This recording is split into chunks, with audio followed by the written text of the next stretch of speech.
So with that said, I guess I should introduce myself. I'm Brad Adams, and I am the Discover Bristol Board Chair. For those of you who do not know me at this time, I am grateful to be serving as the board chair and truly have learned so much about how important tourism is to our communities. So also want to just point out, with over 70 people RSVPing, I don't know how many are on now. It's a very diverse group, and I think it shows that that there's a lot of support, there are a lot of questions, there's a lot of information that the industry would like to begin to absorb as we hopefully start to get back on our feet. So just some housekeeping before we start. Logistics: all attendees are on listen-only mode during today's session. We encourage you to share and ask questions through the chat function. After the initial discussion, we will take your questions by reading them to our panel. Also, the presentation will be recorded and will be available for an on-demand viewing in the future. So with that, we're already 2 minutes behind. I'd like to introduce the President and Chief Executive Officer of Virginia Tourism Corporation, Ms. Rita McClenny. Quick bio: Rita serves as President and CEO of the Virginia Tourism Corporation, a state agency charged with marketing the Commonwealth as a premier travel destination and film location. The mission of VTC is to expand domestic and international inbound travel and motion picture production to generate revenue and employment in Virginia. Tourism and film are instant revenue generators for Virginia. In 2019, tourism in Virginia generated $27 billion in revenue, supported 237,000 jobs, and over $1.8 billion in state and local taxes. The travel industry is the 6th largest employer in Virginia. In 2018, the total contribution of this industry to Virginia's economy included 4,908 full-time equivalent jobs, $343.8 million in labor income, $813 million in economic output, and $102 million in total tax revenue. So with that said, I'll just hand it off to President McClenny.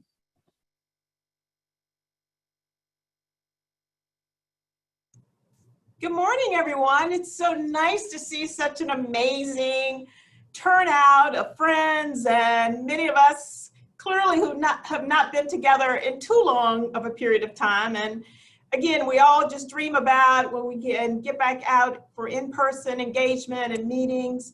And I want to thank you, Brad, for that wonderful introduction, to acknowledge Beth and her team at the Chamber and Discover Bristol. And I have to give a nod to our very dear partner, Eric Thierry at Virginia Restaurant Lodging Travel Association, as well as Becky Nave, who is our development specialist, our senior development specialist there in the region, and Vice President for Partnership Marketing, Chris Canfield. Virginia, we love Bristol, we love that region. And I want to say that Commissioner Ezell and I, we work together as partners to promote the assets that we hold dear in both Tennessee and Virginia, each of us with an eye towards regional successes to increase visitation and revenue. And that leadership and that mutual respect flows to the businesses and everything that we do to ensure for a great experience in every part of the travel and hospitality sector. And you know what, as leaders, we understand that we are better together. And much of today's program, I feel like, is really about talking what binds us, makes us stronger, and that we should continue with an eye towards unity. We've been through such an incredibly tough time, good gracious. And we know we're coming out of it, and it just can't happen soon enough. And we see the green shoots every day that travel, air, highway, spending, all of it incrementally is getting better every single day. And you know, as I look back, some of the salient examples of success the 2019 Ken Burns Country Music Series that we promoted together. Orthophonic Joy, which was the 1927 Bristol Sessions, revisited. And the wildly popular, the Mumford & Sons, Gentlemen of the Road. And who could ever forget the Battle of Bristol, UT and Virginia Tech, which holds the record for the largest football single game in attendance. We won't talk about the score, but we made history that evening at the Speedway. And, you know, I'll say we love football almost as much as we love NASCAR, right, Jerry? So thank you, Jerry, for hosting us that evening. But, you know, all the areas that we promote, the drivers, lodging, culinary, music, outdoor recreation, and workforce development, working with our community colleges and all of our agencies that are bringing on new members, new employees, new team members to this business, and training and even upskill training for those who are in the business to grow and develop. We want this development pipeline to continue. So I thank you for this moment, for this opportunity. And Beth, if we're taking questions, I'm happy to do that. I know the commissioner is coming up next, but I stand by if there are any questions before we go on to the next part. But I know we want to stay on schedule. So thank you all so much. It's great to be here. Thank you so much. I don't know where you get your energy, but I need some of whatever you're taking. I love the energy and passion. Thank you so much for being here. With that, I'd like to introduce Commissioner Ezell. And thank him for being here, as well as a little bio. As Commissioner of the Tennessee Department of Tourist Development, Mark Ezell is responsible for the growth strategy and overall branding of the state's global tourism footprint. Working alongside strategic partners, he is responsible for building national campaigns that reinforce Tennessee as a world-class destination, while building better opportunities for citizens through revenue and job creation. Tourism is the state's #2 industry, and in 2019, the state hit a record high $23 billion in domestic and international travel spending. The industry was on track for another record-breaking year in 2020, before COVID-19 halted a decade of consecutive growth. In April 2020, Governor Lee appointed Ezell as the director of the Economic Recovery Group to reboot the state's economy, as nearly 500,000 Tennesseans experienced job loss. With Ezell at the helm, the ERG is comprised of 30 leaders from a diverse cross-section of public and private sectors, with a mission to restore economic growth throughout Tennessee. Their work included the creation of the Tennessee Pledge, which assisted businesses in a safe and sustained reopening. So with that, welcome once again, Commissioner Ezell. I'll hand the floor over to you. Thank you, Brad. I'm going to try to share screen here, and I'm going to move into what I thought we would do is, and my background is about 40 years in business, so I'm going to share a lot of slides, and you can be able to have them later if they've got some helpful information. But first of all, I want to say thank you, Beth, for letting me be here today and inviting me. Christopher, we appreciate the partnership we get to have. I know that Dave Jones has been working with the Bristol Group for such a long time, and I'm here with Assistant Commissioner Beecham, and we are grateful for all of you and the great work that you do. So I'm going to run through a number of slides, thinking that hopefully you would like to have some information about economic recovery and about tourism in your area. And just want to start off by agreeing with Rita that we are here to try to continue to work together. And we're also here to say how difficult we know things have been to all of you. And that our job here in Tennessee and in Virginia has been, how do we support this hurting industry? So as Brad mentioned, we were on for record 63% greater than the national average, and then COVID hit. This is a slide, if you ever want to check in yourself, it's called tracktherecovery.org. It's put on by Harvard with Visa, MasterCard, the Bill and Melinda Gates Association Foundation. And this is available for every state. And we obviously have kept up with Tennessee. And what you can see is the day I got my call from the governor to help lead the economic recovery group, spending was down 25% in Tennessee and 33% across the nation. That's when we all got together. And I want to give a serious shout out to Rob Mortensen, who I know is part of today, but also was one of those 20 trade associations that came together. And within a couple of weeks, we were putting together the Tennessee Pledge, working with health experts. I know Rob put together a restaurant committee that had the president of Hardee's, the senior VP of Cracker Barrel, and leaders all across the state. So Rob, thank you for getting that representation all across the state. And honestly, Tennessee came out of the gate really, really strong. We were the second state in the nation to be able to open back up restaurants at 50%. And that allowed us to actually be #1 in the nation in rebound during most of the month of May and part of June. And then COVID really struck back in our area, and we've been on a roller coaster ride ever since. That led to the Tennessee Strong Mask Movement. And Christopher, I want to say thank you to you and Jerry Caldwell and Leah and others who created branded masks as a part of the Tennessee Strong Mask Movement. It was so helpful. Ballot Health, a number of places that we created over 1 million masks that were donated into the marketplace, trying to get people to wear masks in a more positive way than sometimes the political issues that were there. And so where are we today? Well, where we are today is in our overall spending. You can see Tennessee's in that top 15, pretty close to where the nation is. The nation's down slightly in spending. And as you see, really the drags are still continuing to come from our industry, the industries that you have worked so hard to survive, because a lot of that entertainment and recreation portion has got to have people, got to have a convention traveler or a business traveler or a packed house to make those models work, and the restaurant industry. So we, again, thank you for the way you have persevered during this time. And like Rita said, we're excited about the future. With your help, we were one of only 7 states to have a positive change.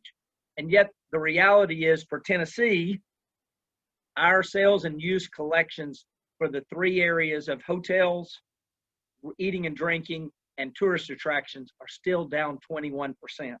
And our employment is still down 13%. So we know how tough it has been in your marketplaces and all across the state of Tennessee. And you can see that we've still got some areas that are down 20 and 30% in labor. And this comes from our labor and workforce department. So what we're trying to do is get the legislators and all of our teams to say, spending money on tourism is more important than ever. And that's where, because we got the opportunity, 45% still of the jobs lost in Tennessee are in the leisure and hospitality area. And then this slide, we showed to folks because we showed this, our budget hearings were this week, and we've always said tourism's real money. I've been trying to take advantage of that. I'm a new person to tourism and a business guy. And so the reality is the state budget gets enough money from sales tax from those 3 areas that when we do well, they gain, and when we don't do well, they lose. That's the same thing for the local areas. And what we were showing this week is Tennessee's revenue for their state budget is down $300 million, most of which our budget's very small compared to that $300 million, means that they have less money for education and other things. Last slide I'll show in this section is just that Tennessee was really a story of different regions. So our major metropolitan areas like Davidson and Shelby, you'll see that have those big needs for lots of people, have not been able to do as well. But our East Tennessee market, led by Sevier County and places like you, have really done a fantastic job. And I just want to say thank you. I'll hit a couple of things about CARES Act before I hit tourism for just a minute. the big thing that we tried to do with our CARES Act was make sure we funded our unemployment insurance so that businesses in Tennessee are not going to have a tax increase in unemployment insurance this year or next year. And then we still got our additional supplemental employer recovery grant. This is the second wave where people should be able to apply. So if you are a small business, we still have people applying for our supplemental employer recovery grant. And I know Rita's talked about that Virginia has their programs. But for Tennessee, we were able to get the largest amount ever and able to give $15 million of that to our destination marketing organizations in partnership with our regional tourism offices. I know Christopher's going to talk about that in just a minute, but our overall group was to use Drew and Ellie Holcomb traveling, and you can see they got up your way because they did a 1,600-mile trip. People.com just did this article a couple of weeks ago. And then our welcome centers gave out kits. We've increased our video and audio abilities so that we can talk to travelers and tell them at those welcome centers in new locations how to spend money when they come to Bristol. And it is Bristol. We don't believe there's a state line there. We believe Bristol is what people go to, and certainly 40 million people watched country music, and then COVID kept them from traveling. So we're excited about what that's going to mean to your communities. Our new vacation guide is spotlighting those great culinary places that are in Bristol and others around your community.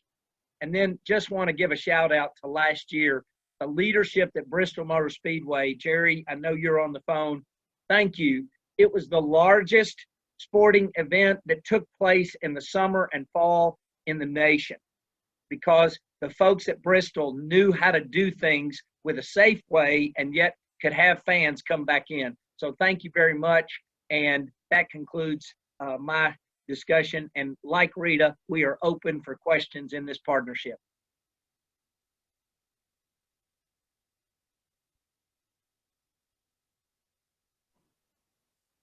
Okay, Beth, do we want to take any questions at this time via the chat, or do we want to keep moving forward? We have a couple minutes, if that's all right. I would love to. Having President McClenny and Commissioner Ezell on is quite a treat for us, and we appreciate that opportunity. So I think if we could ask anyone to put anything in the chat box, that would be great. Hey, Beth, while they're doing that, I did want to mention a shout out to Mayor Luttrell and City Manager Sorrow. It's been my honor to get to as part of the Economic Recovery Group to talk to them literally multiple times a week for many weeks, and then for this year at least every other week. And their cooperation and their desire to see Bristol and that community in Sullivan County be safe. I got to watch how much we worked together with their health departments and things, and just want to give a shout out to the tremendous amount of work that all of them are doing. And we're just so excited that vaccines come and it's going to keep coming. And now the economy is going to open and those travelers are going to resume. Thanks. Well said, Brad. If it's all right, I do have a quick question. I just curious, I know we have been, had a lot of attention shed on us here, a lot of light shed on us with the differences in how the two states have opened up or closed and the types of restrictions. We saw an announcement yesterday from Governor Northam that they're going to allow some types of graduation ceremonies and others. What do you all see in terms of that reopening phase? And I know that sits with the governors, but I know that you all have a lot of conversation and impact on those, on how that might roll out, knowing that these vaccines are becoming more readily available. Thank you, Beth. Incrementally, again, every day with the positivity rate going down, with the death rate going down, and hospitalizations going down, the governor has a keen eye with the health data and will continue to open Virginia safely. And that is one area where people can gather safely, like a graduation and other events. I see us going towards more percentage-based capacity numbers. And I know the governor is going to make a significant travel and hospitality announcement on April the 1st that will, again, have us open even more. So we look forward to that as the weather gets warmer, and we know that people are inquiring. The interest in travel is up greatly, whether it's revenge travel or whether it's, you know, someone getting on an airplane. I see through the TSA numbers incrementally last week was the highest travel since pre-COVID. And I know much of this has to do with spring break. People are on the move. So that's all wonderful. And speaking of people on the move, I'd like to thank Jeff Hess for his work at the Bristol Visitor Center there in Virginia. Jeff is on the front line of hospitality, he and his team, and seeing thousands and thousands of people, you know, every day, and just doing it in a great spirit, offering excellent customer service and sharing information about what to do while people are traveling about. And I agree with the commissioner, Bristol is a hub. And what people do as they travel is spoke out to the region, taking in all of the assets that we have in that region. And I think I would add that for Tennessee, the governor has lifted all the restriction parts because he wanted to give back to, and again, the governor's a former third-generation family businessman and believes that as many times as possible that government should not be involved. And then we had a pandemic. And so that caused all governors to have to step in and be a part of having to monitor and having to have restrictions and having to have guidelines.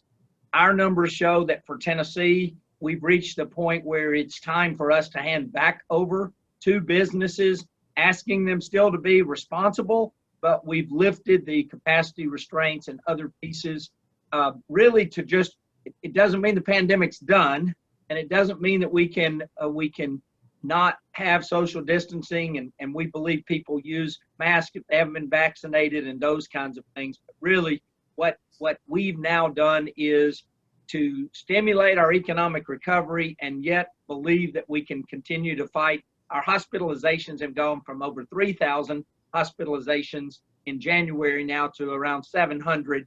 That's allowed our health system to recover, and that means that we've loosened those restrictions and left that up to the businesses and the independent organizations themselves. Now, Sullivan County is in it. It has its own jurisdiction with Mayor Venable, but they've also chosen right now to follow that path. And we'll continue to monitor.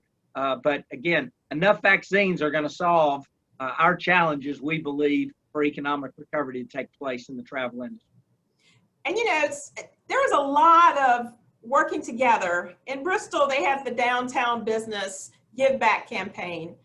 And that was for the Bristol Rhythm and Roots weekend when the in-place festival did not happen.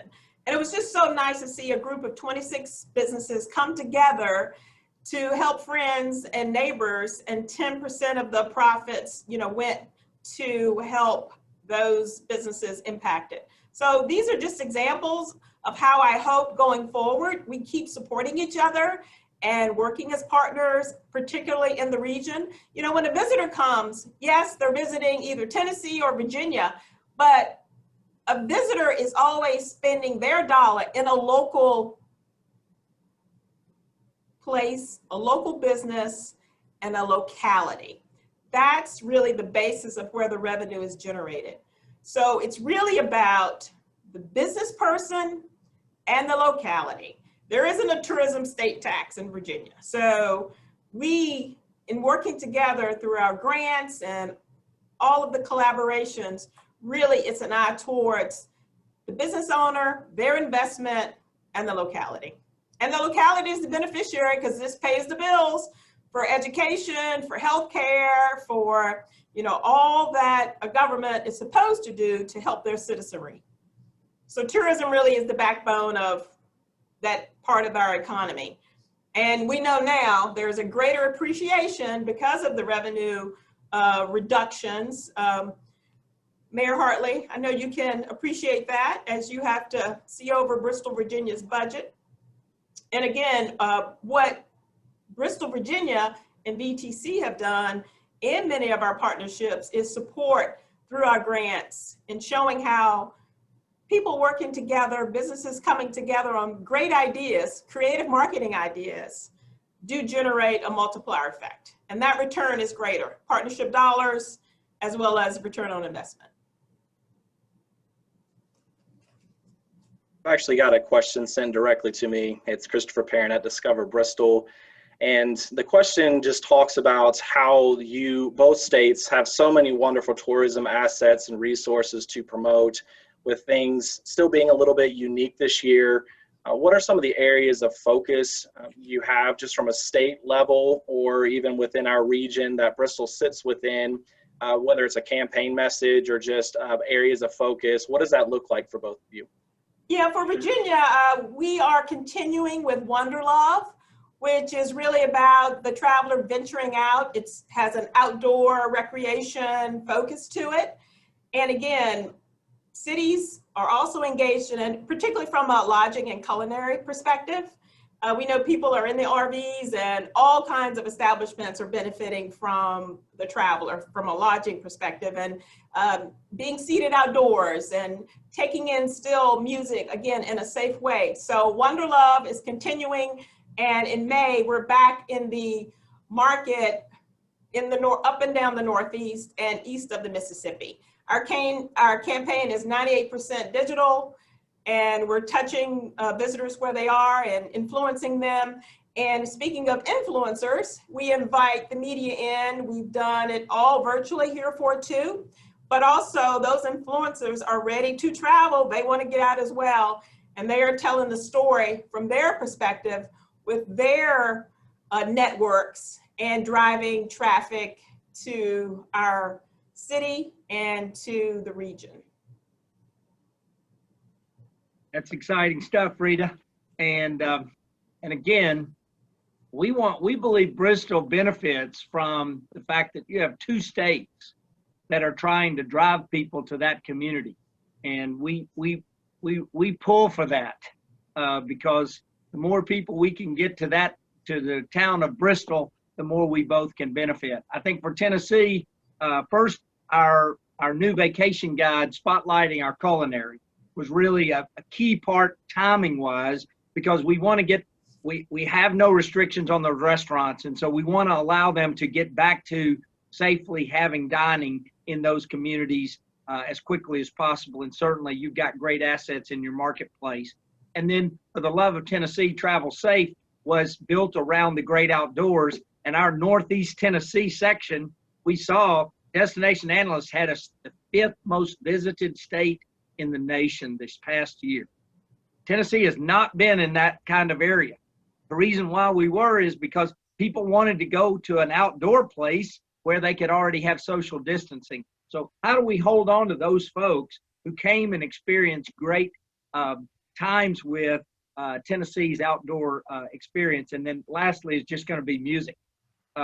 When the crowds can return, watch out, because we know that puts heads in beds. And we also know we had 8 billion impressions on the Ken Burns Country Music.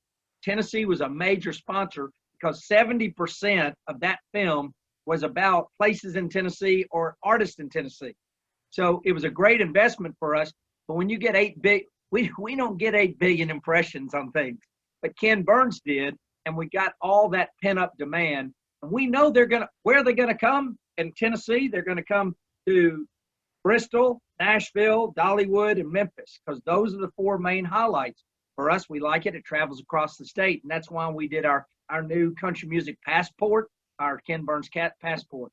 So we really believe, and we'll tie in with our songwriters and the other kinds of events, because we know music is what people are ready to go and experience live again, and we're excited about that.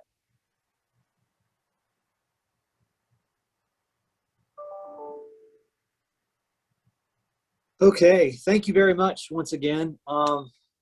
Great start to the summit. We'll move on to the state of tourism portion of the agenda, and I believe Christopher Perrin is going to take care of the introductions. Brad, As you heard me earlier, my name is Christopher Perrin. I'm the marketing director here at Discover Bristol. Want to first off just say thank you again to everybody that is committing time to be here. We feel like this is going to be a great session. It's already got off to a wonderful start. Thank you to President McClenny and Commissioner Ezell for all that information and just talk of unity and working together. That's where we all feel like we can be strongest, and we really appreciate that message. And moving right along, as Brad mentioned, we'll get into the discussion with two of our hospitality organizations, Eric Terry and Rob Mortensen, who have already been talked about, some in a good way, some in a not so great way during the banter we had earlier today. All joking aside, we are wonderful organizations. We are very proud to be associated with them. They do such great work for all of our hospitality and tourism organizations within the Commonwealth of Virginia and the state of Tennessee. They really are strong advocates of businesses that are in our community. They're working hard for that on a legislative level and making really strong, impactful change to the benefit of these organizations within that industry sector. First off, I'm going to introduce Eric Terry. He's the president of the Virginia Restaurant, Lodging, and Travel Association, also known as VRLTA. Eric is a graduate of the Hospitality and Tourism Management School at Virginia Tech. Eric has a long and deep understanding of the hospitality and tourism industries. As president of VRLTA, Eric Terry leads a membership of over 1,500 from across the Commonwealth in efforts before the General Assembly and with industry events. Founded in 1993, VRLTA was formed to create a singular voice for the Restaurant, Hotel, Lodging, Travel, and Hospitality Suppliers Association of Virginia. The Virginia Restaurant, Lodging, and Travel Association is the only unified voice for the Restaurant, Lodging, Travel, and Hospitality Suppliers Associations. VRLTA creates value for members by promoting the legislative interest of the industry, networking, educational opportunities, and protecting free enterprise.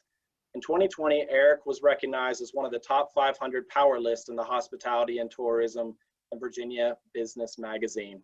So without further ado, I'll turn it over to Eric Terry. Thanks, Christopher. I appreciate that.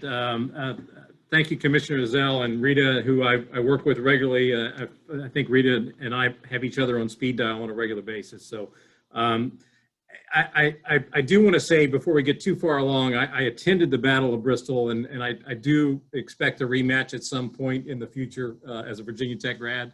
I also was able to attend the grand opening of the Birthplace of Country Music. So I've spent quite a bit of time down in Bristol, and I do have a great appreciation for that. Several of our members have opened new hotels there in the recent past. The most recent, the Sessions Hotel, which I have not actually been to yet. I'm waiting to get down there as soon as I can. So, you know, I've got a real fond appreciation for what's happening in Bristol and what the potential is and what the partnership is all about. And so I do think there's a lot that can be done. It's an exciting area. As you know, we talked about earlier, you know, one of the big things that we do is lobby on behalf of the industry with the General Assembly in Richmond.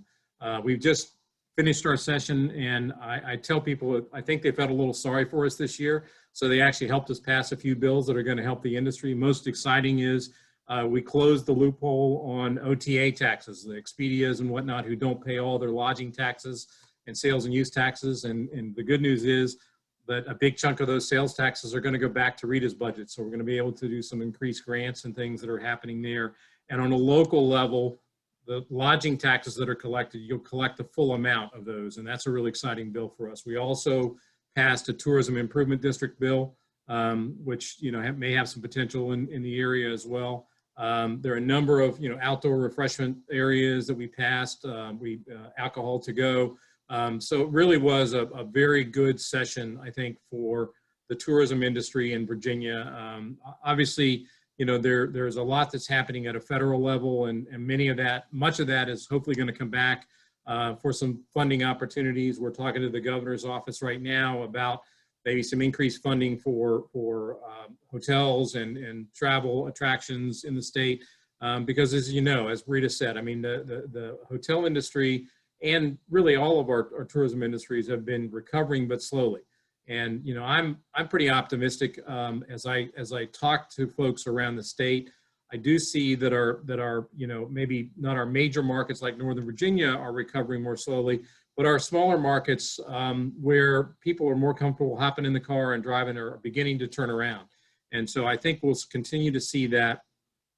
Hopefully, as we get into the second quarter here, weather gets a little bit better and things open up. I am envious of a governor in Tennessee who maybe is not a doctor governor and is a little more conservative. But, as Rita said, I do think we're going to see some openings here around April 1st that'll open things up a little bit more and allow us to host some more people. I think one of the other areas of concern, and Commissioner Ezell kind of highlighted this for Tennessee, and that is, employment. And, one of our big concerns is we've lost a lot of people in the industry, and some of those people have departed the industry. Some of those people have gone, into different industries. And so as we begin to recover from this, how do we get those people back into the industry? How do we, reconstitute our workforce? Because it's going to be a big challenge. As the business begins to recover, you've got to have people that service that and people that want to stay in that industry. And so we're putting a lot of focus on that right now, and had a conversation about, some workforce things we're doing. And I think that's going to be a real big opportunity for us this summer of something that we've got to be able to pivot to, of helping our businesses, find employees and attract them back into the industry. And I think as Christopher mentioned, I'm on the advisory board of the Virginia Tech Hospitality and Tourism Management Program.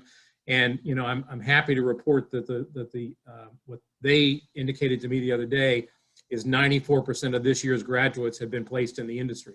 Well, that says to me that the industry is starting to hire. And so I think that's an important step for us, all the way through. Rita mentioned before some of the programs we've got, the Rebuild program that the governor launched last year, and hopefully we'll get some increased funding in that again. But there is still a need to help the industry, and the industry is still, trying to recover and pay their bills and pay their employees. And so, a lot of what we're focusing on now that the General Assembly is over is, let's use this next round of stimulus in a way that really does jumpstart the industry. And, and more importantly, make sure that our tourism funding is in place, because as we begin to exit this process, tourism marketing is going to be critical. Getting people to revisit our facilities and, making sure that they understand what the opportunities are, I think, are a critical thing. Lastly, I would say, and Rob and I, speak, fairly regularly, and, I really do feel strongly about the partnership that markets Bristol, and the fact that both states have supported, not only, the tourism agency, but also, everything back to the Battle of Bristol, the opening of the birthplace of country music. I think there's a long history there that needs to continue to be enhanced in the future. And we really do value it, and we appreciate it. So thank you very much. Thanks for that, Eric. And just a quick reminder before we get to Rob, if you have questions for either Rob or Eric, just go ahead. You can start dropping them in the chat box now, or we can wait till the end of the Q&A. So thank you. Very great, insightful. Christopher, let me say one thing. My apologies, folks. I've got to drop off here at noon. I'm speaking to the Richmond Region Tourism Board, so the same kind of thing that we just did. So my apologies if I drop off. So, thank you, Eric. Moving on to Rob.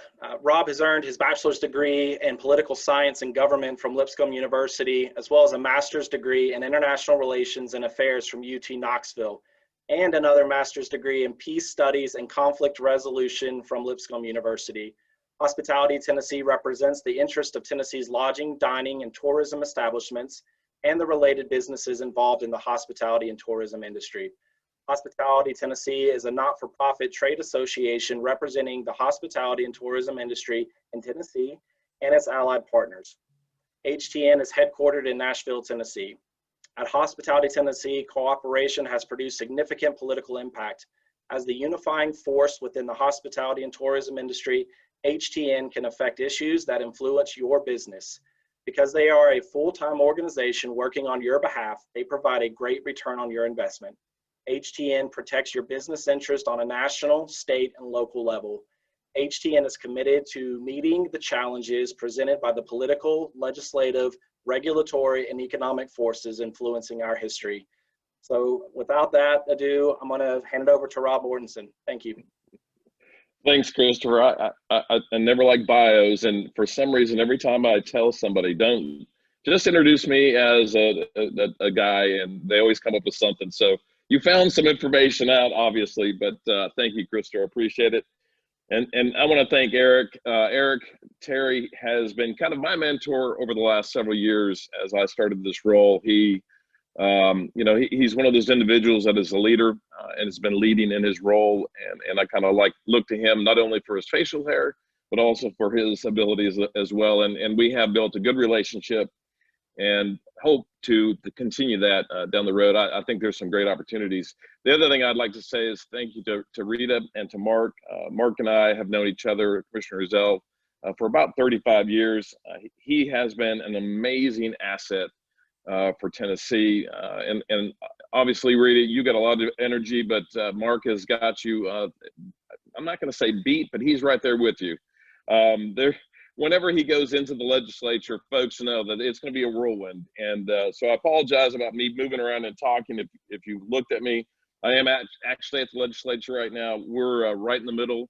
A lot of bills coming up. In fact, I've got a meeting here in about 15 minutes about lodging tax. So, if I were to say anything, I would say exactly what Eric just said. Tennessee is facing the same issues. We are dealing not only with the same legislation. Last year, we passed the OTA tax. That has been very useful and helpful for the state. We've got drinks to go up currently, and we've also got a lodging tax issue. Tennessee was interesting in how it was impacted over the past year with COVID. Because the governor, and I think it was the right thing to do, gave some locals the authority to create their own mandates and their own guidelines. And because of that, you can look from Memphis to Nashville to Knoxville to Sevierville, and it is all different as far as how we've been impacted. The mountains have done very, very well in Tennessee. Nashville has not done so well.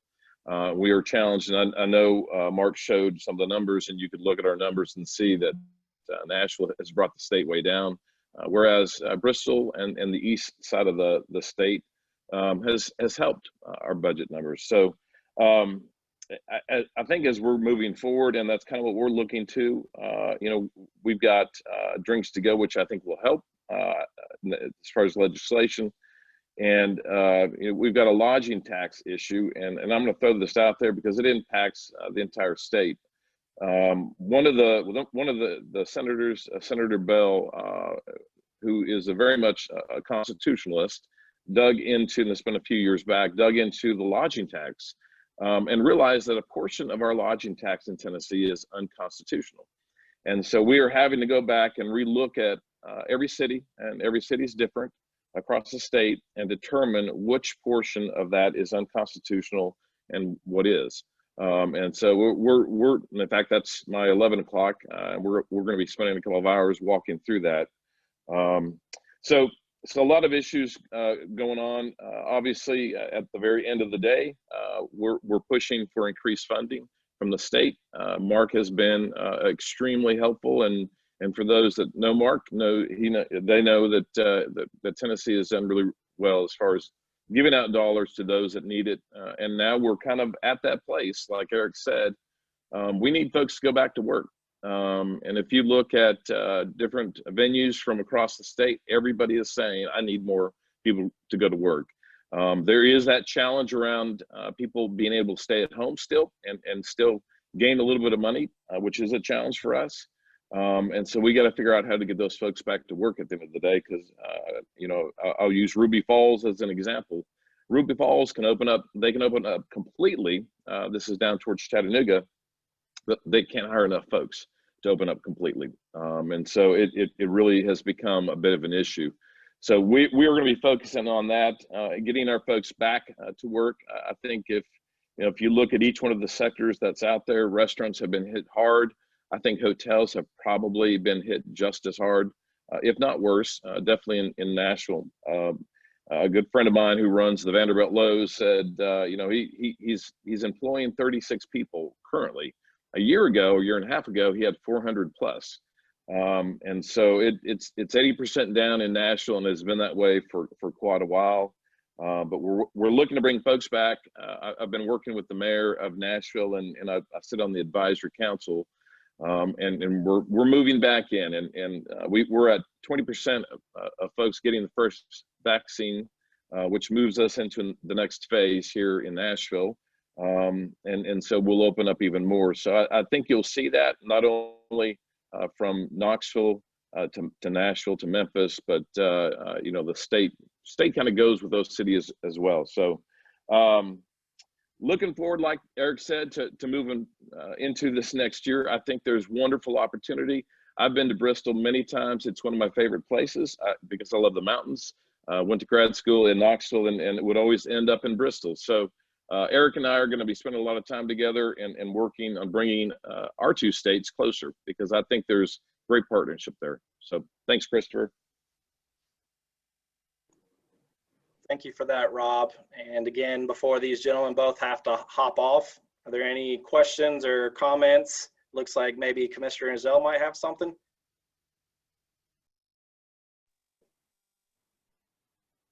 I would just say this, Christopher. I think one of the great things about this group is that we're all working toward the same thing, which is to bring tourism and to bring people to our states, which at the end of the day brings dollars to the coffers of not only the state, but the local cities. So it is, and I've said this since day one, tourism is the face and heart, but it's also the soul of our state. But it also drives the engine as well, because there's a whole lot of dollars. We're the largest employer in the state, hospitality is, which not only brings in dollars, but it also pays for folks to go to school and helps families live. So working together has been an amazing thing, and I know Mark and I will continue to do that and look forward to more with Eric as well.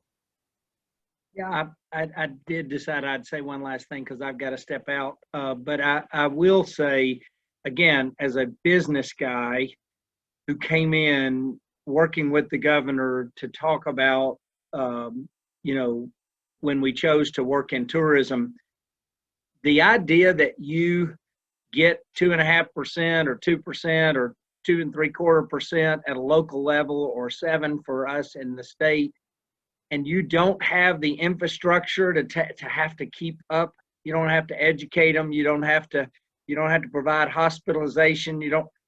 The difference between a visitor giving us money and a resident coming to our communities, the dollars on that math, when the more I was digging through the data as a newbie to tourism, it was like, oh my goodness, they come, they spend their money, we get 2 and 7% of that, and then they leave, and not have to have all of the tremendous budgetary expenses that a community has to have for people. We want residents, but wow, I just didn't understand the math, and we were able to take that back. That's why we're getting more funding, because it really is the best way for an economy to grow is with somebody else's money when we can. So Rob's been helping us with that message. Mark, what is, and it's a horrible analogy, what's your analogy around the pig?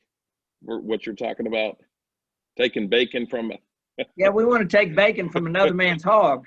And because if Bristol can get people to come to their community, it gives Tennessee and Virginia the ability, and those two city governments the ability to get that person's money. And that's why the creation of these assets, Virginia's done an amazing job recently of adding hotels that increases the quality of all of that for those visitor experiences. And then you're an investor.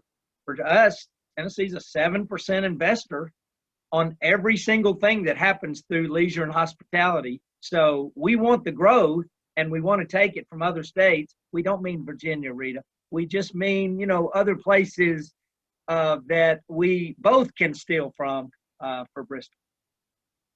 No, we do share that. Yes. Christopher, if I could add to that before I have to drop off. The other thing that I think we haven't spent a lot of time is the investment.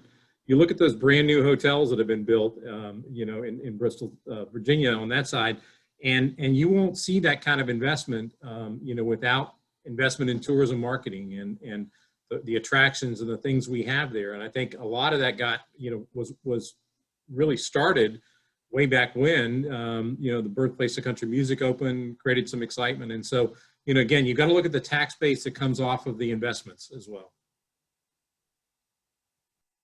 Christopher, if I could just add one quick thing, and I just want to make sure that with Commissioner and President on here and our Hospitality Association folks on here to know that we don't ever take for granted the incredible spot that we're in here as a community sitting on that state line. And I say we, meaning our community, our tourism businesses.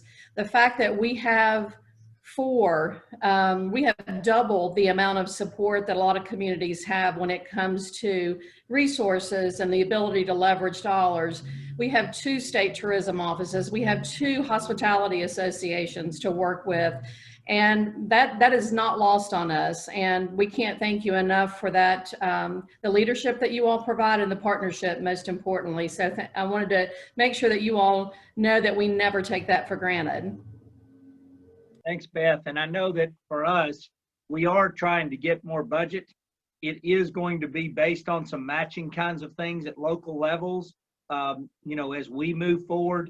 But we've convinced the governor, and I think the legislature is about to approve Tennessee's biggest tourism budget ever. And it's only because they've decided we can make them more money for education. And so that is our goal and our job. And it's our privilege to get to work with great communities like Bristol. That's where that piggy bank comes in, right? That's the bacon connection, right, Mark? That's exactly right. Indeed. Where partnerships are where it all begins. And I thank you all again for your support and your leadership. It's really important. And let's stick together. We're better together, stronger together. Thank you so much. That's a great note to end on there. I appreciate all the time and insights from both Commissioner and Presidents of the Commonwealth in Tennessee, but also the hospitality organizations from Rob and Eric. We know we got a lot of great partners in our corner, and really excited about where things are trending for 2021. So thank you all for that. Now we're going to start moving towards Bristol, a little bit more on a local level. We'll talk a little bit about tourism and what it does for just our community in general, but we'll also discuss what's been going on in Bristol and take a look at some of those metrics as well. So we're gonna take a look at a few slides here and start that presentation for Discover Bristol.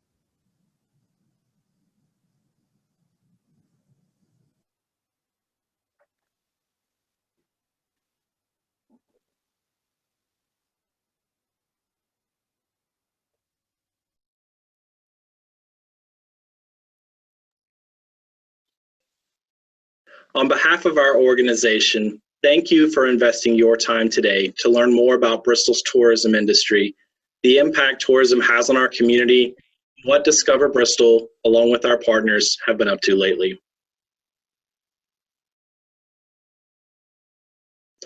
Here's a quick reminder of Discover Bristol's mission statement. So what is a DMO? A destination organization is responsible for promoting a community as an attractive travel destination and enhancing its public image as a dynamic place to live, work, and play.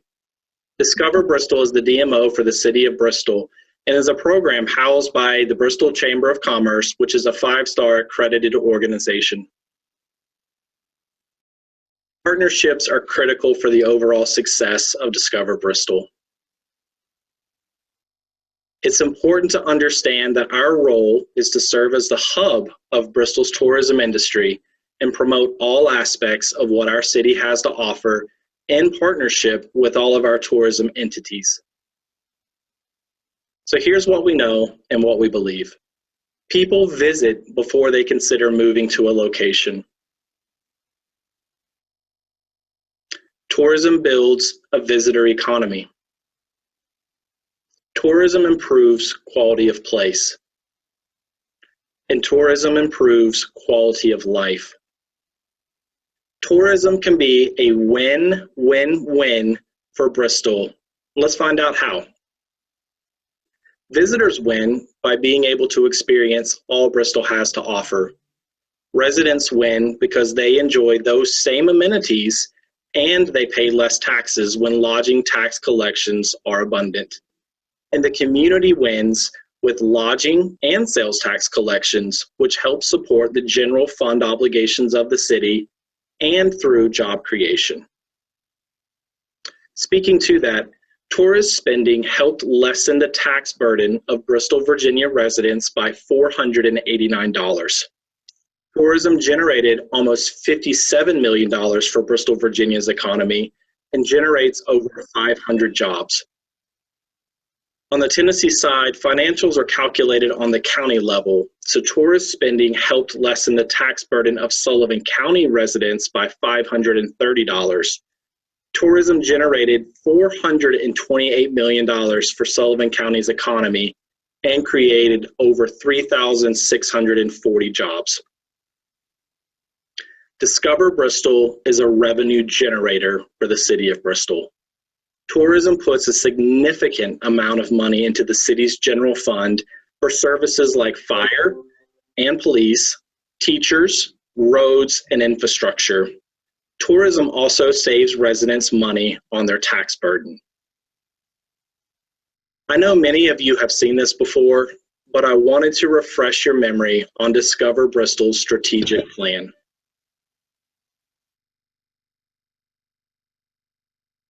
This is a reminder on why you don't see our ads. Discover Bristol is promoting our city to these markets with the goal of having their residents stay 2 to 3 nights in our city and hotels. Here are the target audience personas for Discover Bristol. These represent what we all know. These are the latest numbers for our owned media channels. The one call out is our Facebook following at nearly 110,000. The next largest following in our region is 23,000, and for context, Visit Knoxville has approximately 115,000. The top Instagram post of 2020 highlighted the natural beauty of our region, outdoor recreation opportunities, historical landmarks, and properties. Our best performing Facebook post included the Gone Living TV spot, as well as the Facebook live stream of the Spread Love, Not COVID virtual concert we partnered on with the Birthplace of Country Music. So what does success look like? It's important to have metrics to determine success, with the primary target being lodging tax collections. Here's a visual chart of lodging tax collections for the city of Bristol over the last 20 years. Lodging tax collections have increased a whopping $1.1 million in the span of 2 decades. Website traffic is another metric to monitor success. With a 49% growth in website visitation year over year, it is important to call out the significant impact the CARES Act funds had on web traffic in mid-October through December. Some of the most visited pages included the Great Outdoors, Bristol Motor Speedway, and the Birthplace of Country Music Museum. The CARES Act funds provided helped generate nearly 6 million impressions to targeted individuals in select markets with an effort to bring visitors back to Bristol in a safe manner. Discover Bristol was also able to feature 28 attractions, businesses, and events in a Blue Ridge Outdoors advertorial. Let's watch the TV spot we were able to create thanks to CARES Act dollars. Here in Bristol, we're always willing to meet in the middle, if it means coming together. Maybe it's because there's always a tune in the air. The sounds of the past, present, and future, inviting everyone to come and take a listen. Maybe it's because we're not too fussy, preferring simple meals, simple craftsmanship, and simple joys. You know, the good stuff.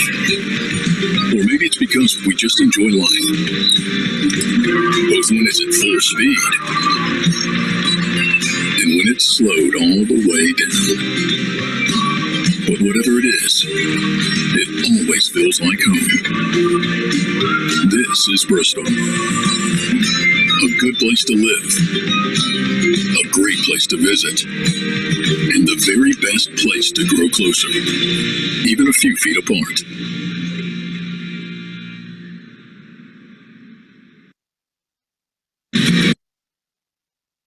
These static window clings, which are now available, will help provide Bristol information to visitors with the scan of a code. And it also will turn and drive additional traffic to the Discover Bristol website.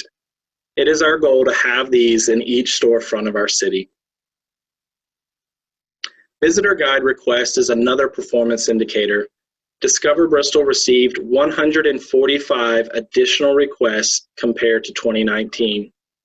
These KPIs provide a check to on how Discover Bristol is performing as an organization, as well as providing a filter to run ideas or activities through when developing strategies and tactics to achieve our goals. We know that Bristol is a destination, but it will only remain one if there is a continued investment and a unified effort in keeping our city top of mind. Our vision is to be one of the most visited and talked about travel destinations in the Southeast. Once again, I sincerely thank you for not only your time today, but the continued collaboration and partnership you provide to not only benefit your business or organization, but also for the growth and sustainability of the incredible tourism product here in Bristol. Thank you.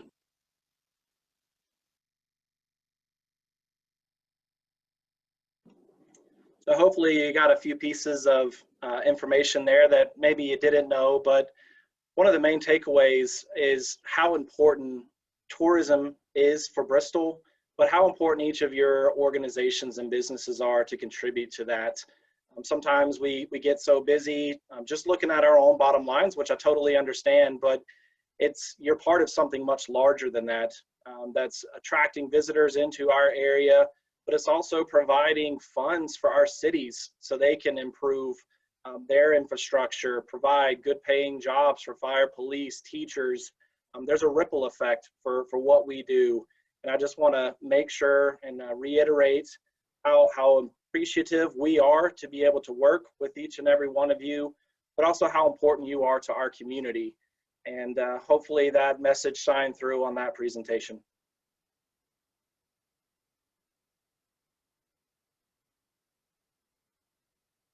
We'll see if we have any other questions that come through. If not, we can move right along to our big panel that we have coming up. A lot of great folks on that as well. I'll leave 1 second. Okay. Well, if you have any other questions, you're more than welcome to reach out to me directly. Either call the main line, or I'm sure the majority of you have my email address. I'd love to talk to you. Get out and meet everybody, especially when things are getting a little bit better here in our community. But thank you. Thank you so much for all that you're doing there. So we'll move right along to our next panel discussion, and it involves the power of partnerships. We're going to go over some tangible examples of how businesses are either partnering with each other or with the community here in Bristol. I've got two great co-hosts here that's going to run this panel. We have Becky Nave with the Virginia Tourism Corporation and Dave Jones with the TDTD. So I'm going to kick it off to Becky and go ahead and briefly introduce yourself. Great. Thank you so much, Christopher. Happy to be here today. And good afternoon, everyone. As Christopher said, I'm Becky Nave, Senior Destination Development Specialist with the Virginia Tourism Corporation. I serve in the Southwest Virginia region, and I'm actually based out of right here in Bristol. I have the honor of working with Beth and Christopher and the team at Discover Bristol CVB, as well as all of you. I believe I've looked through all the names attending the summit here today. A few of my responsibilities include providing strategic tourism planning, technical assistance, product development guidance, cooperative marketing advice, and most of all, I serve as your boots on the ground, main point of contact to our Richmond headquarters. Thank you, and good. I guess it's afternoon now, isn't it? My name is Dave Jones, and I represent the 34 counties of East Tennessee, basically from Bristol and Mountain City all the way down to Chattanooga and Monteagle. It's a big area, and it's certainly a privilege to be able to be represented in this part of the state. Basically, eyes and ears for Commissioner Ezell and our team in central office in Nashville. And I guess a lot of my passion has to do with promotion. And, you know, I once heard somebody say, I don't want to own the #1 jewelry store in Tennessee, but I'd like to help that owner become the #1 jewelry store. And that sort of speaks to kind of what I enjoy doing and what my passion is, and wanting to help you in the Bristol area as well, to make sure you're connected with our resources and any other resources that we can get to you. So shall we go ahead and start, Becky? And Christopher says yes. So my privilege is to introduce somebody I'm sure all of you know, Jerry Caldwell, who is the executive vice president and the general manager at Bristol Motor Speedway. He's been there about 10 years. Recently, he sort of got the name as the Dirt Man, and certainly the reputation that he can move heaven and earth to make things happen in the Bristol area. So, Jerry, thank you for being here. We look forward to, I'm sorry, we only have a few seconds and I used it all up. But anyway, we'll let you jump in, please. Well, thank you, Dave. I appreciate it. Appreciate you being here with us today, and all of these folks to come together and really talk about the power of partnership. Well, I know you talk about how it takes an entire community to successfully put on these big events. Can you elaborate really on what does that mean, Jerry?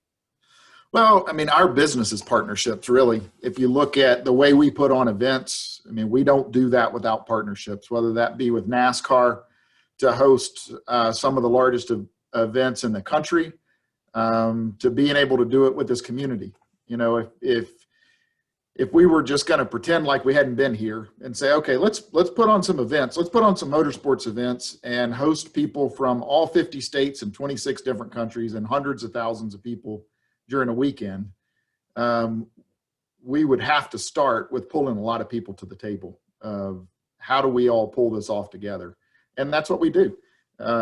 We are blessed to live in this area and have a great community that sees the importance and the impact of tourism, the beauty of this region, the people that we have that come from all over the world, and the way that they love this place and fall in love with it, and the numbers of them that I know personally that have moved here from visiting for years, coming to the races, and then follow up by moving here. None of that's possible without great partnership, and we have been blessed to have that. Whether it be putting on race events and festivals in downtown Bristol, to Battle at Bristol football games, to the weather's not cooperating with us today, but we've got 1,400 race teams from all over the country that have kind of taken residence here in Bristol for the past week, and they're having a great time. But we're not able to do that without great partners. Right, and I noticed that you guys are also hosting COVID vaccinations, and whatever your site can be used for the community, that certainly seems your mode of operation. And you know, I've been on some calls with you and some other partners in the community, and you have a really huge communication effort that I really appreciate, and it's your community task force. Kind of touch on that for just a moment, please.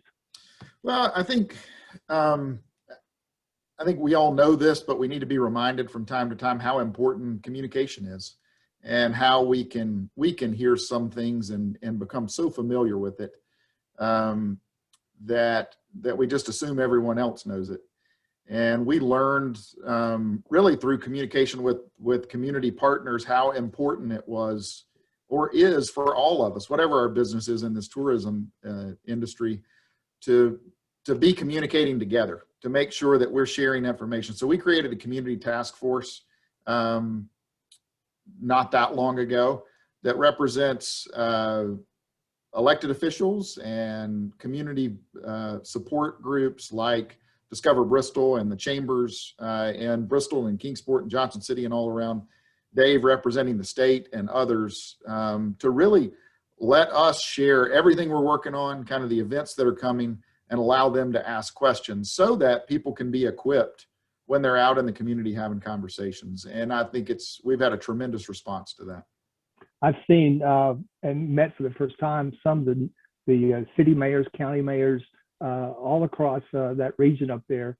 And every one of them always expressed to you their appreciation for being on such a call and to sort of getting the heads up on what's getting ready to happen and provide that feedback. Yeah, we say it a lot, but we also try to live it, which is this place, this facility, and this property really belongs to the community. And we need to make sure the community is equipped with information on what's going on, how we're planning to do things, and we need to hear from them. There are some times that we can only, we can all find ourselves in an echo chamber if we're not careful, hearing what we want to hear. And I think it's important for us to get out and get honest feedback from our community partners so that we can all be better. Well, I'm always impressed on your charities and how you provide opportunities for volunteers to earn money for their charities. And I share that story everywhere I go. So anything you want to add real quickly before we move on today? No, I appreciate it, Dave.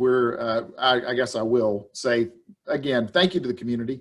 We do love the fact that we're viewed as a property that belongs to the community, and we're used that way. We've loved hosting and playing a role in being able to assist in getting this vaccination out. I look forward to us getting more vaccinations so that we can impact more people. And then along with all the other events that we've been able to host. So we can't do that without the great support of the community. And I know they're very proud to have Bristol Motor Speedway in your community as well. Becky? Yeah, thanks, Dave. And thank you, Jerry. Yes, Bristol Motor Speedway has always been a big part of my life, being a Bristolian. So always happy to hear from you and hear about all the things going on with the Speedway. Next up, we have Leah Ross, who I am certain is no stranger to anyone on this call today or on this meeting. Leah, we're super excited to have you here today. Leah is the Executive Director of the Birthplace of Country Music. And welcome, Leah.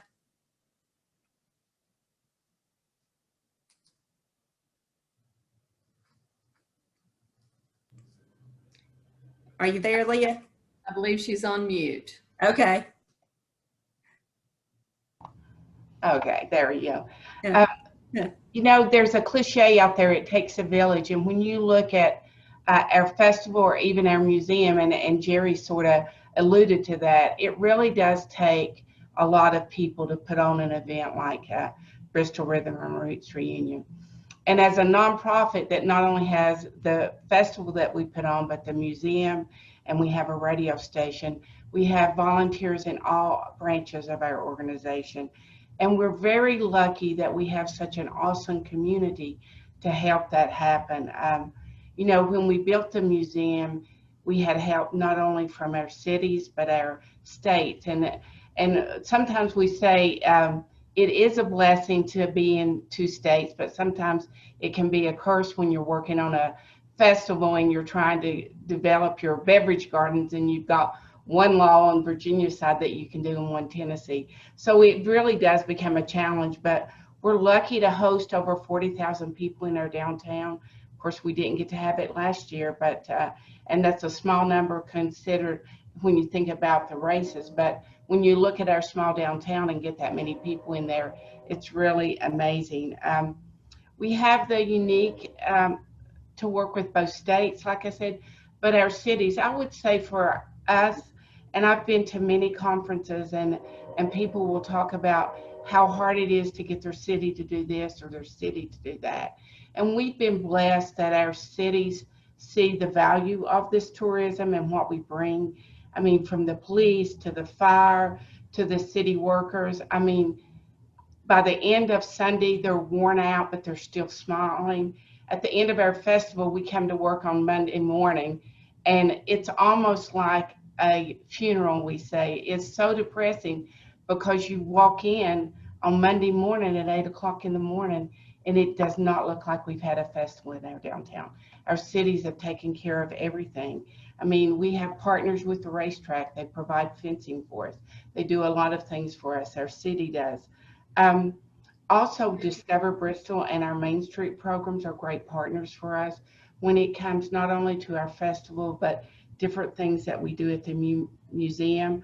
The other thing that I think that we're very proud of, and I think Jerry can allude to this too, is our city rolls out the red carpet for people.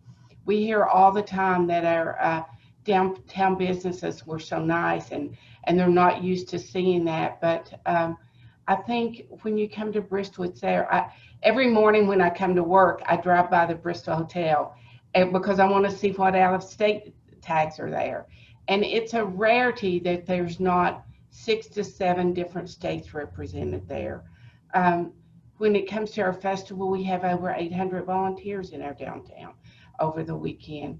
And not only from our community, but we have people that travel in to volunteer.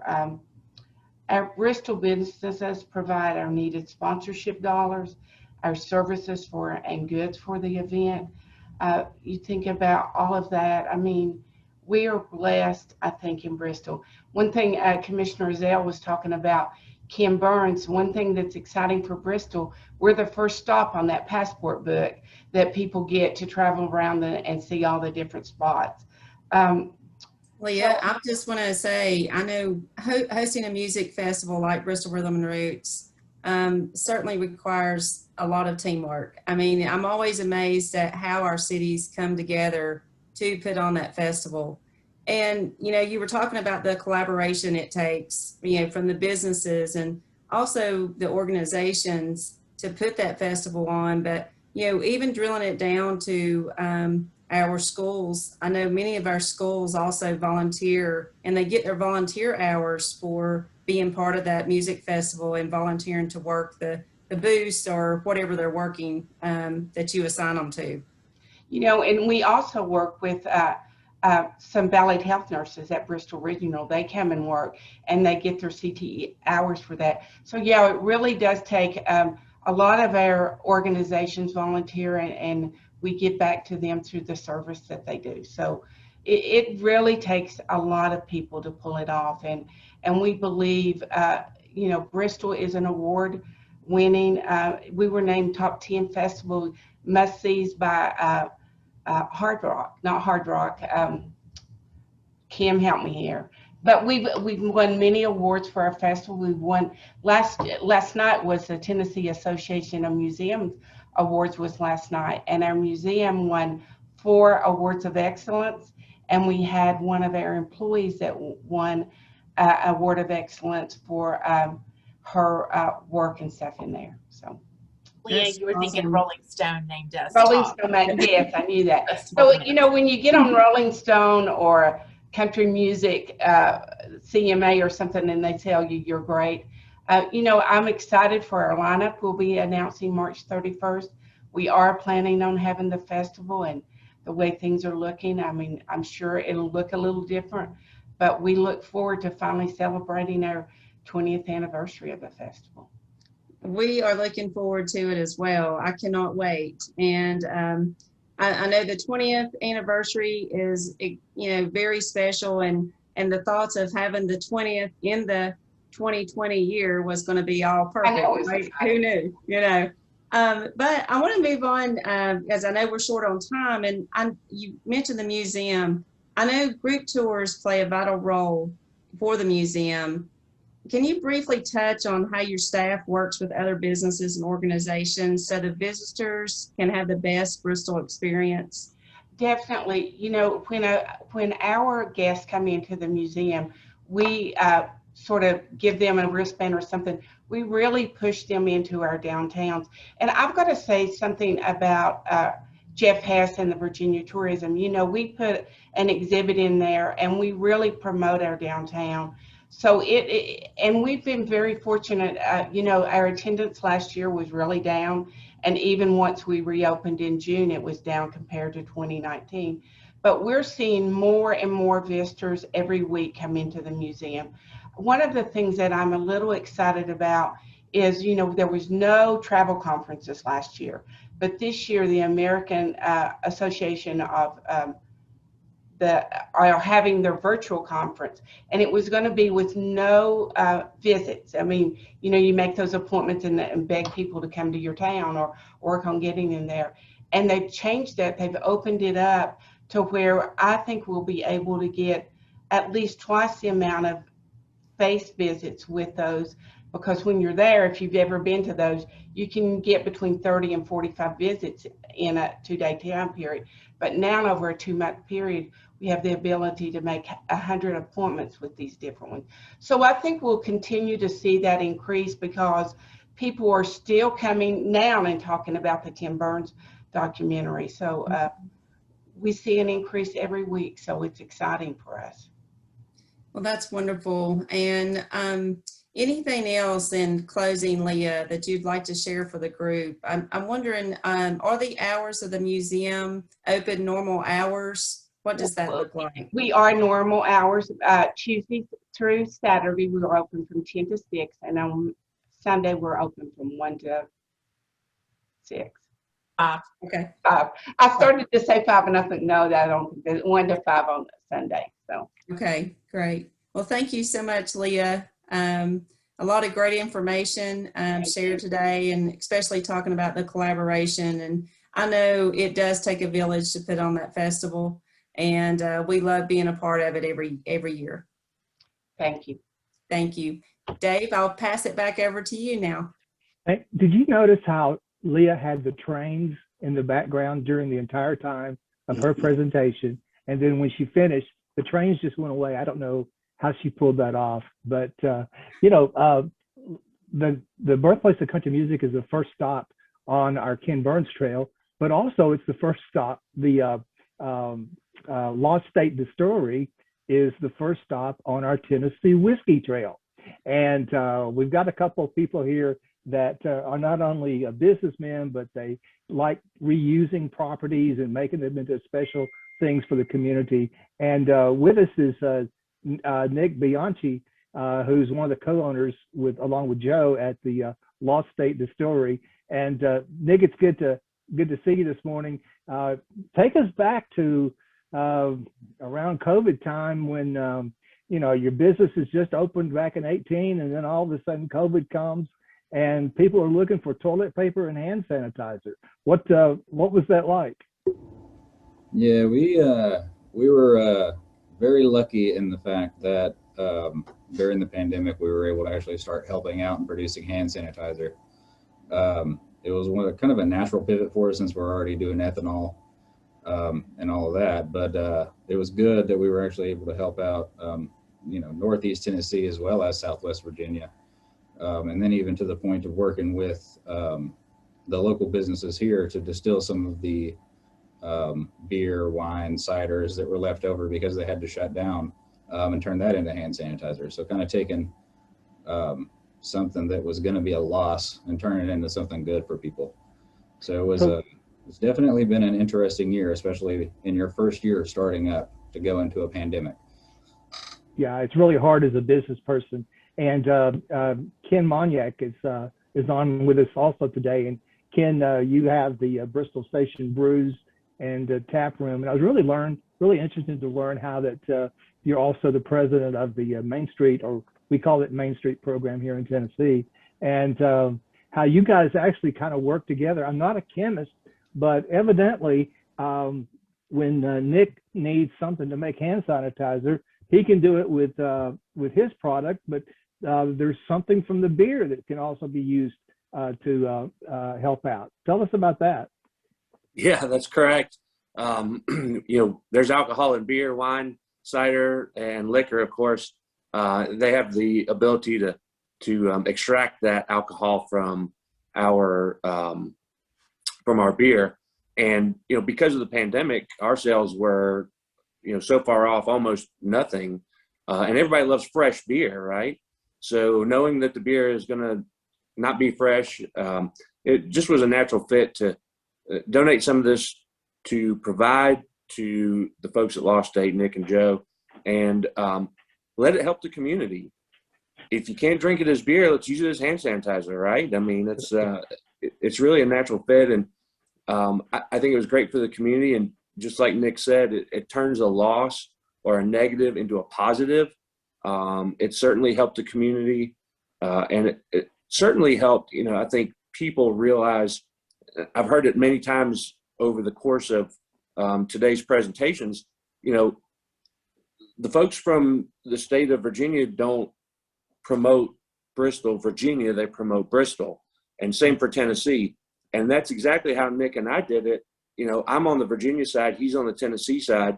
Let's come together as a community to help the community. And I thought it was a really great project for both of us.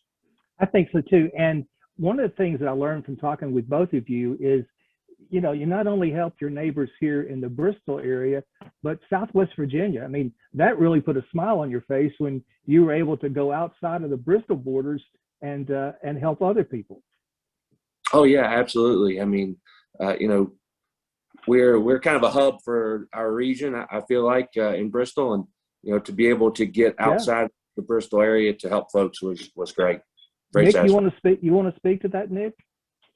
Yeah, we were very happy that we were able to help out, especially the majority of the first responders and things, especially towards Southwest Virginia, because I think we probably did more in Southwest Virginia than we did in Tennessee. But we're happy to help pretty much everybody, and it's one of those things. I mean, we are a town divided, kind of just by being in two states, but we are one town nonetheless. So we like to help out everybody in our region, both Tennessee and Virginia. And who would have thought distilleries were more, or breweries were more than just a watering hole, right? They actually serve other purposes. And for those of you who have not met these two gentlemen, let me tell you, these guys really have a heart for their community, especially by doing all this preservation and reuse of the properties there. And before I leave, I want to ask Ken, talk briefly about how you have a partnership with Paramount Theater. Oh, sure. Yeah. So Paramount Theater is an old theater, and it has never really had the opportunity to have like a concession stand. And we partnered with them in a marketing / beer partnership, wherein, we were able to give them some beer so that they could sell it to get more people to their shows. And in return, we were a prime sponsor for the Paramount, and that got us into their email list, which was over 50,000 people. So it was a marketing thing for both of us. And if you came to the show at the Paramount and you had your ticket stub, you could bring it to the brewery and get $1 off your beer.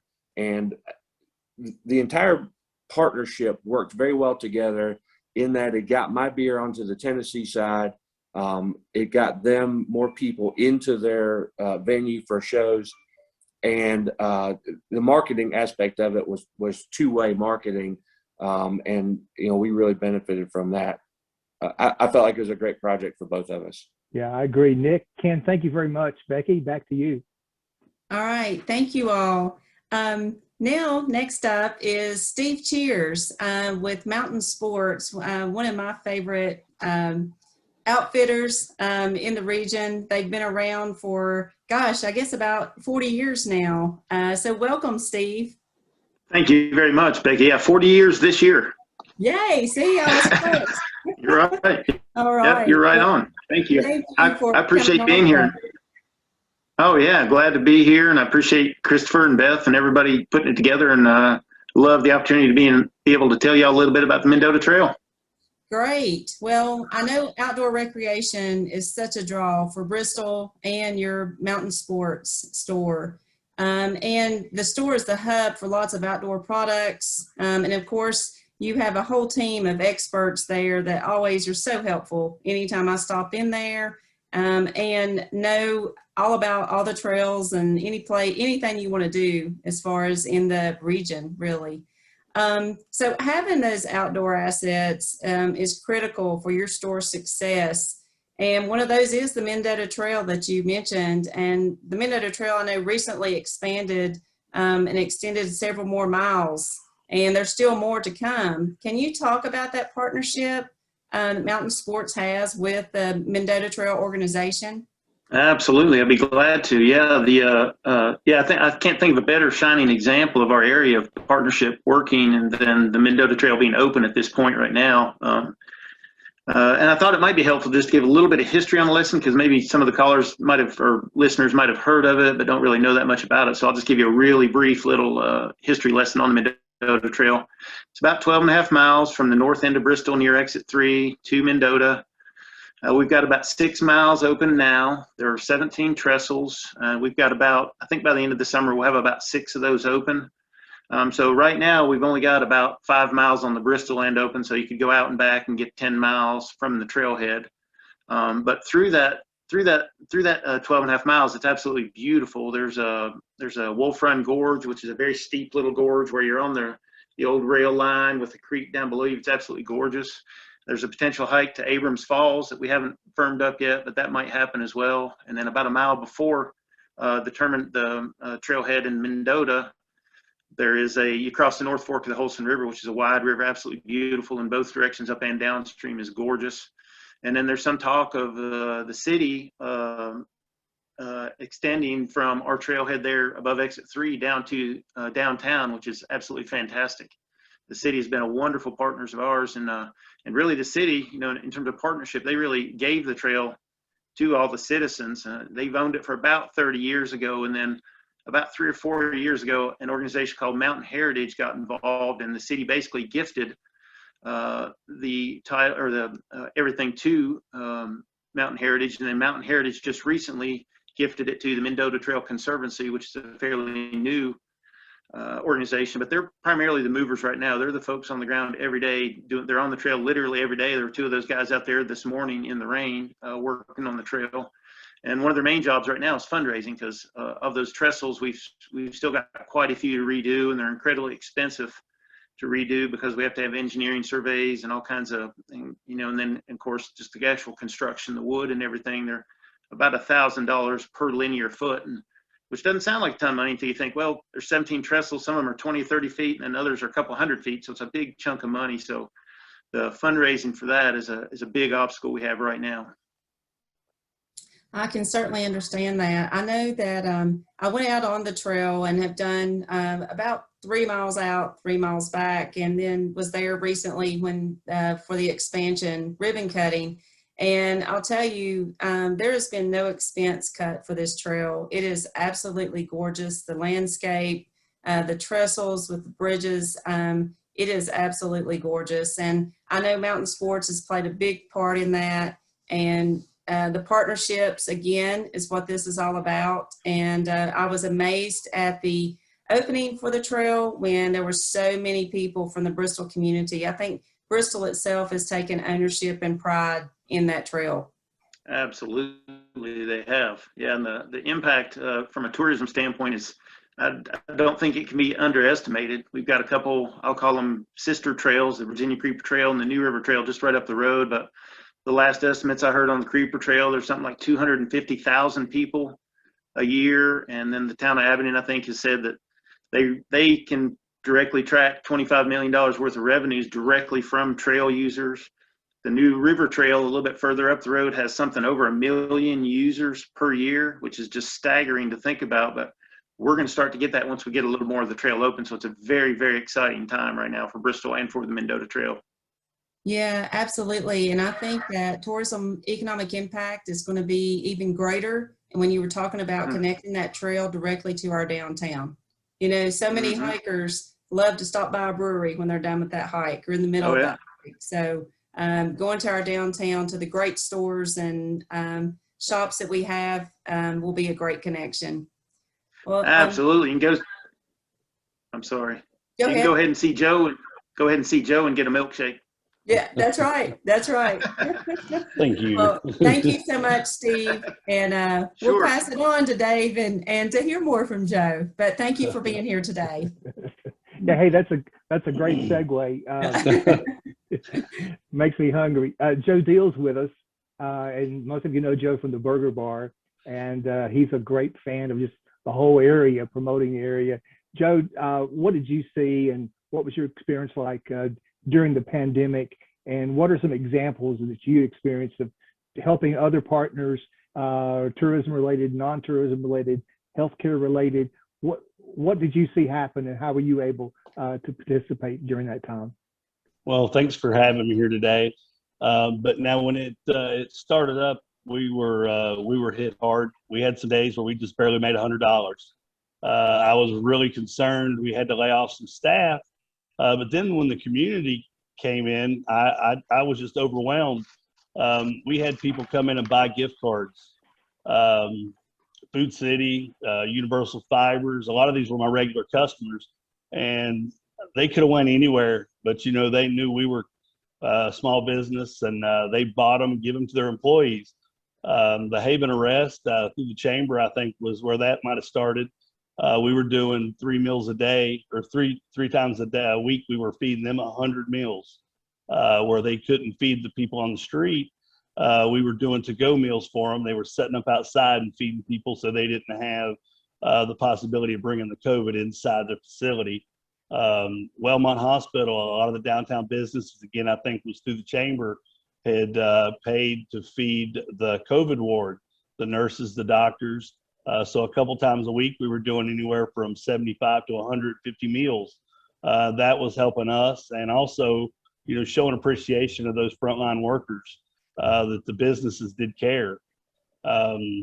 Electric Motors were feeding their employees twice a week, anywhere from 75 to 250 lunches.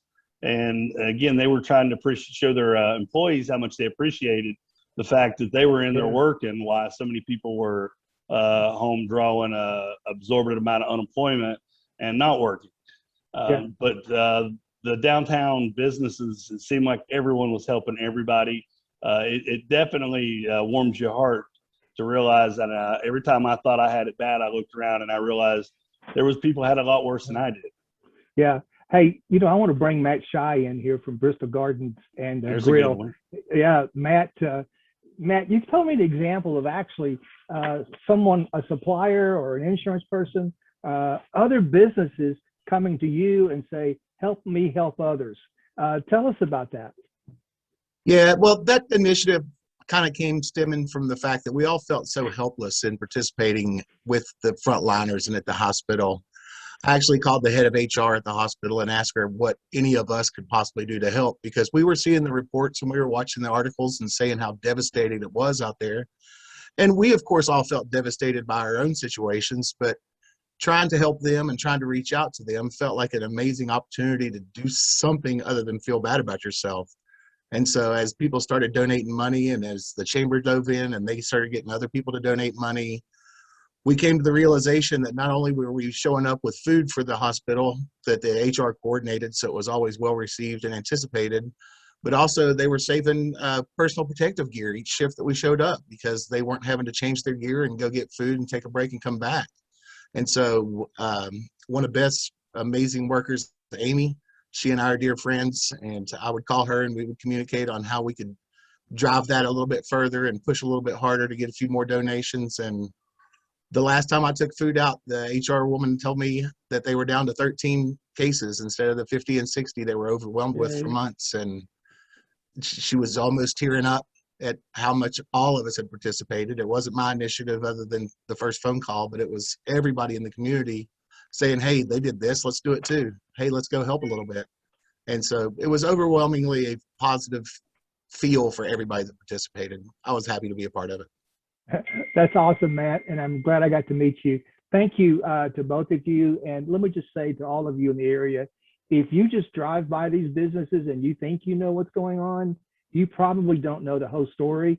So I just encourage you to go inside and talk to these people, meet these people, eat their food, whatever it is they're serving, so you can be a better ambassador to those that you run into on a daily basis. All right. Thank you. It's good to see everybody today. Thank you, Becky and Dave, for